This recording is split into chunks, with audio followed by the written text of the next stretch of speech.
Greetings. Along the journey that I am going down is just me reflecting about a lot of things and just showing that I'm thankful and grateful for everything that I experienced. Back in 2018, I went through so much. I ended up getting in a relationship with a woman that led me down a road of destruction. In that time, I lost my kids. I didn't lose custody, but I did lose them in my care. I had a worker at that time, and her, the police, and the landlord ended up coming in my home, and I was intoxicated, and I was asleep on my kids. So they entered my home and ended up taking my kids for 6 months. We was in a different state, so it was hard for them to even let my mama get my kids and all that stuff. But in that time, I was going through so much because I had trauma from past, and then what I was enduring in that state that I was in. So with all that going on, I never been away from my kids ever for a long period of time, and I ended up just drinking my life away. And one night I decided I wanted to take my life. I literally opened 10 bottles of pills, different types of pills, and I took all them pills. And in that time of me taking all them pills, I ended up having an out-of-body experience. I seen myself laying in the hospital bed, doctors running in and out. The machine was just going so fast. It was just like a whole motion. It was fast and it was slow at the same time. And I was standing over my body, and I was just looking like, damn, this is it. It's like I just felt it. And when I seen all that, I was at peace. It was a feeling of peace. And then I end up in a tunnel. And when I was in the tunnel was dark, but at the end it was light. And then it was a silhouette of someone standing there. And as I'm walking, but it feels like I'm going closer, but I'm not moving at all. And I heard a voice say, "It's not your time yet."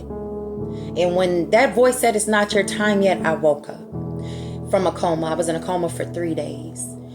And I had to learn how to walk again, learn different movements and such. And it was crazy because when I was in the hospital, I was also on probation at that time. My probation officer told me, like, well, you got to turn yourself in. So right when literally the day that I woke up from a coma, I had to go to jail. So I'm in jail. My eyes is bloodshot. Like, I didn't have no white in my eyes because I lost all the oxygen from my brain.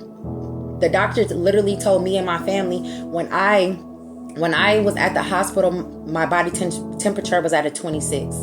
That means I was dead. And she literally said, "I don't know who's watching over you, but you have angels. You have guardian angels watching over you." And by me being in jail, and from there I had to go to the workhouse and things like that, it seems to me I still didn't have no eye opener because I still didn't have my kids. So that lost feeling of not having what that unconditional love, that void was still there. And by me not having my kids for so many years, because after that trauma, I had to deal with their dad not allowing me to see my kids, and me not able to talk to my kids. And then it was stories going around saying that I chose somebody over my kids. It was never that. I chose that person over my baby daddy. That's what happened. And that's here or there. But at the same time, and me speaking up and just telling you stories because I can help somebody else. Me overcoming addiction, me overcoming death, me overcoming so many trials and tribulations in my life can open the doors for other people. Why? Because it's each one teach one, and it's each one reach one. We all have to be able to reach somebody and also able to teach somebody. And it's so much stuff that occurred in my life that I am willing to be transparent. I don't have anything to hide. And also, my first time ever trying meth, this is how you know my mind was out of it. My very first time and only time I tried this, I ended up overdosing. My body couldn't handle that. By me overdosing, I was in a hospital, and all I heard was She's coding. Niasha, Miss Class, stay with us. And that time, I literally seen my whole life flash before me. Once again. I seen my children. I heard their voices. It was supernatural things that I've been experiencing since a shorty, literally. And it's just for me to tell y'all that by the grace of God, anything is possible. Through all the trials and tribulations that I went through, I still didn't learn my lessons after the time of me taking them pills and overdose, and then me doing a drug and overdosing. And let's go back to 1997 when the garage door fell on me when I was 4 years old, and I died, and I had to be revived again, and I turned 5 in the hospital. Death was always after me since a shorty, and I've been strong and stay strong. And I just wanted to let y'all know that by the grace of God, that when you believe in a higher power and when you believe in yourself, things is possible. Because I never believed in myself. I never thought I can amount to anything because of the environment I was in, the things that I seen. I was around pimps, prostitutes. I didn't have no role model I can look up to. And as I just reflect of my life, I'm just thankful that I'm here to be transparent, to tell my story.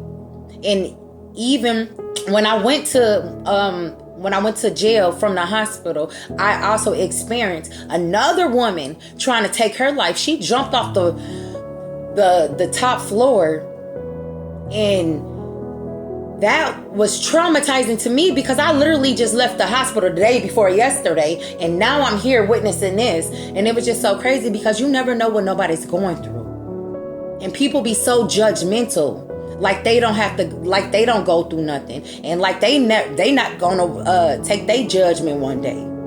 And I just want to be transparent because I know I hurted so many people when I was in my addiction stage. I know I hurted myself when I was in my addiction stage, and I can't take that back, but I can only move forward and apologize because that person was not me.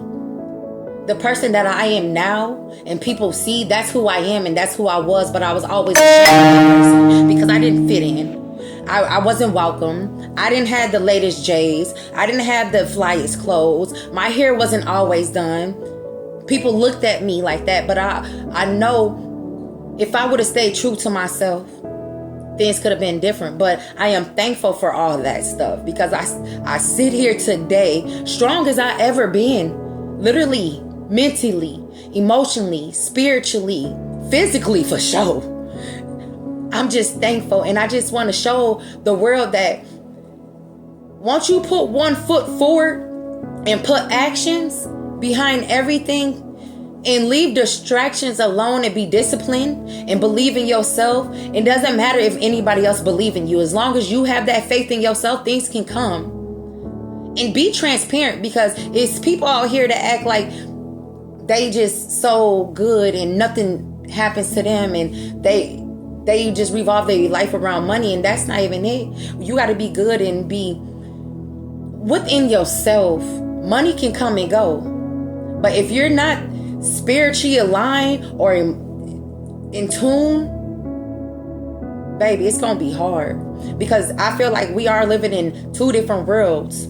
It's people that is depressed, that is being around negativity, and that just show that they're on a different cloud. Because I literally had to sit down and tell my sister, like, I really feel that people are in two different worlds, because where I'm standing at, I feel strength, I feel overcome, I feel happiness, I feel at peace, inner peace. And without that inner peace, people can allow negativity to come in anytime. You got to stand grounded in what you do and what you believe in, because there's people out here that is ready to take your soul, literally.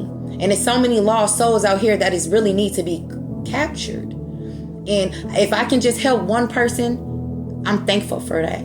And my stories is not done, and I'm coming forth with everything to allow y'all to see I'm human and I'm here. Thank you.